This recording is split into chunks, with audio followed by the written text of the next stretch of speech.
Even as they watched, the shadow of night began to drain from its slopes below a deepening band of pink and gold and white.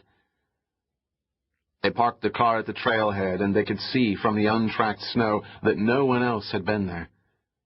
They sat together beneath the tailgate and put on their boots. The owner of the motel had made sandwiches for them, and they ate one apiece and drank steaming sweet coffee and watched the shadows around them slowly fill with light. The first few miles would be steep, so they fitted skins to their skis to give them grip. The boy's father checked the bindings and that their avalanche transceivers were working, and when he was satisfied that all was in order, they shouldered their packs and stepped into their skis. "You lead," his father said. The journey they had planned for that day was a loop of some 15 miles. They had made the same trip 2 years before and found some of the best skiing either had ever known. The first 3 hours were the hardest, a long climb through the forest, then a perilous zigzag up the northeast side of a ridge.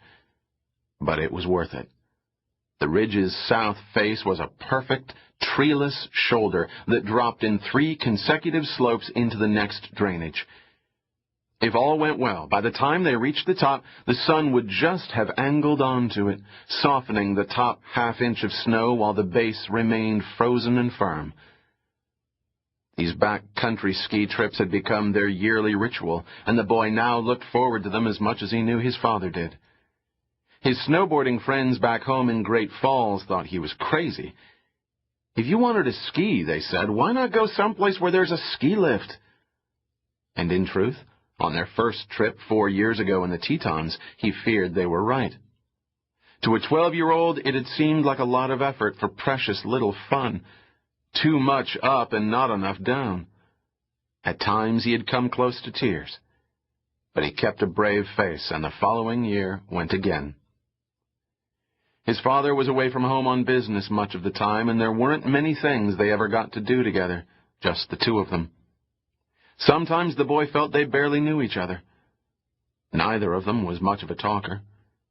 But there was something about traveling together through these wild and remote places that seemed to bind them closer than words ever could.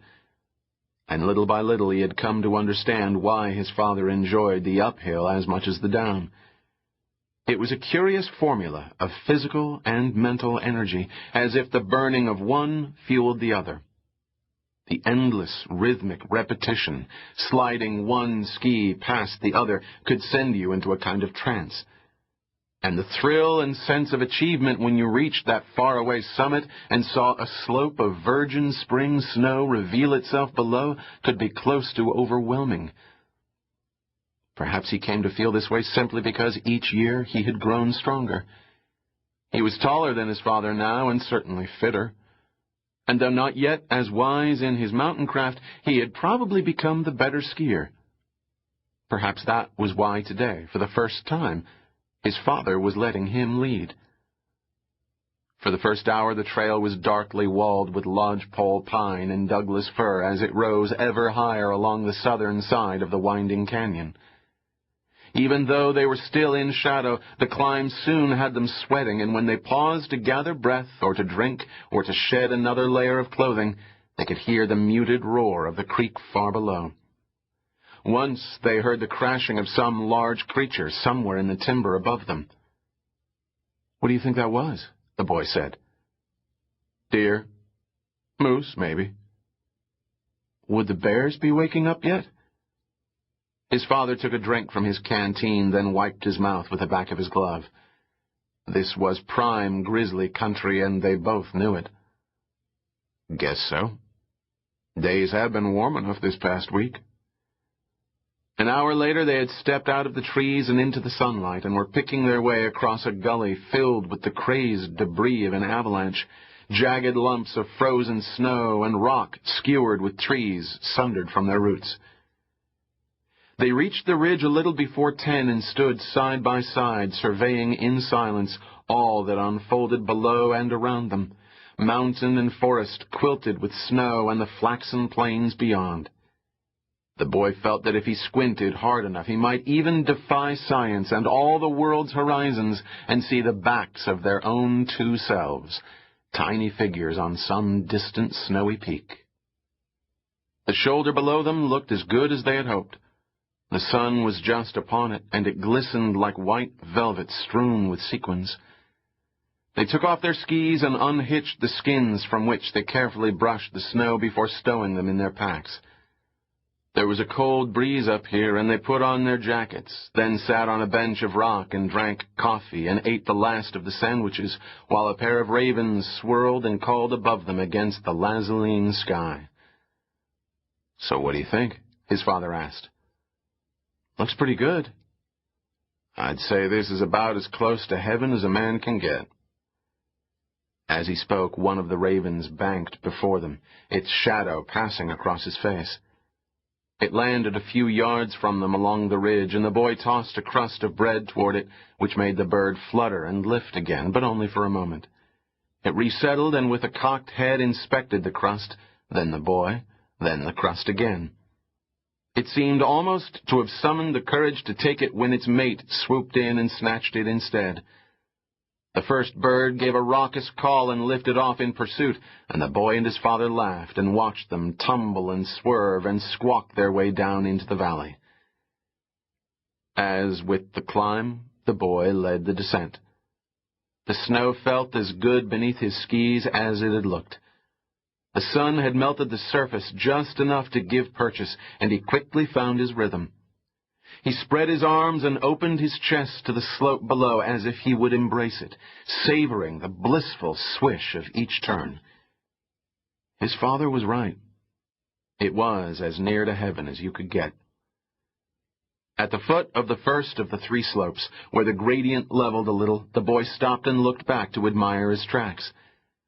His father was already skiing down beside them, carefully duplicating each curve, keeping close and precisely parallel until he arrived alongside and the two of them whooped and slapped each other's upheld palms.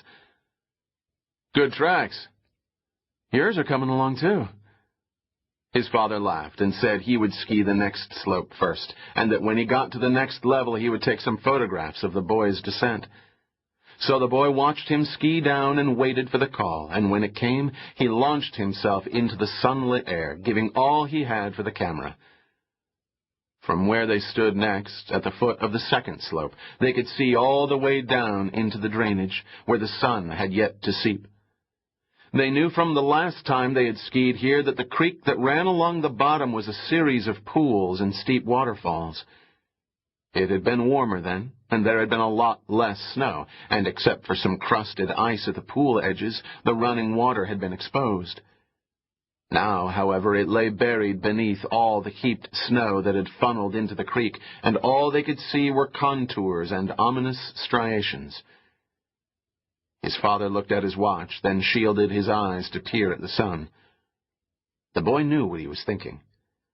Half the slope below them was still in shadow. The air down there would be colder, and the snow not yet transformed.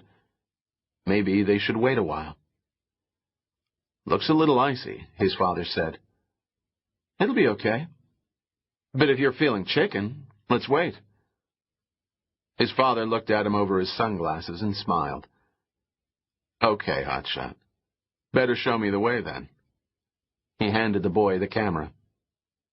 "Make sure you get some good ones. They'll only be as good as your skiing. Wait till I holler." He put the camera in his jacket pocket and grinned at his father as he moved off. The snow for the first few hundred feet was still good, but as he came closer to the rim of the sunlight, he felt the surface harden. When he turned, there was almost no grip and no swishing sound, only the rasp of ice against the steel edges of his skis. He stopped where the sun met the shadow and looked up the slope where his father stood against the sky. "How is it?" his father called. "Kinda skiddy." "It's okay." "Wait there. I'm coming."